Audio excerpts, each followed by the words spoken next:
क्या एक बार फिर एक हुआ मोदी विरोधी गैंग? क्या कांग्रेस फिर रच रही है पीएम मोदी को बदनाम करने की साजिश? हाल ही में लुटियन दिल्ली में कांग्रेसी युवराज राहुल गांधी के नेतृत्व में एक मीटिंग हुई, जिसमें देश भर की मोदी विरोधी ताकतें, एनजीओ की आड़ में देश विरोधी एजेंडा चलाने वाले सभी लोगों को शामिल किया गया और इसे नाम दिया गया सिविल सोसाइटी, जो भारत जोड़ो अभियान का हिस्सा होंगी। या यूँ समझ लीजिए कि भारत जोड़ो अभियान के नाम पर मोदी विरोधियों को जोड़ा गया है, जिनका काम ही है 2024 चुनाव से पहले मोदी सरकार की छवि खराब करना। ये लोग मिलकर आने वाले 7 सितंबर को सड़क पर उतरेंगे और मोदी सरकार के खिलाफ अभियान चलाएंगे। आपको जानकर हैरानी होगी कि जो लोग इस अभियान में राहुल गांधी का साथ दे रहे हैं, ये वही लोग हैं जिन्होंने 2014 लोकसभा से पहले कांग्रेस की सरकार गिराने में अहम भूमिका निभाई थी, और आज वही अभियान मोदी सरकार के खिलाफ चलाया जा रहा है। खैर, ये पहली बार नहीं जब मोदी सरकार को बदनाम करने के लिए कांग्रेस गैंग और आंदोलनजीवी सड़कों पर उतरे हों। भूमि अधिग्रहण कानून 2014 में मोदी सरकार भूमि अधिग्रहण अध्यादेश लेकर आई थी, जिसमें ये प्रावधान था कि भूमि अधिग्रहण को सरल बनाने के लिए किसानों की सहमति की जरूरत नहीं होगी।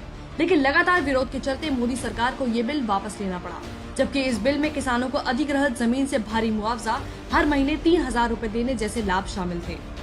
CAA पाकिस्तान, बांग्लादेश और अफगानिस्तान में प्रताड़ित हिंदुओं को भारत की नागरिकता देने के लिए मोदी सरकार नागरिकता संशोधन बिल लेकर आई, लेकिन विपक्षी नेताओं और देश विरोधी ताकतों के भड़कावे में आकर देश के अल्पसंख्यक इस बिल के खिलाफ हो गए और मोदी विरोध में प्रदर्शन और हिंसक दंगे करने लगे।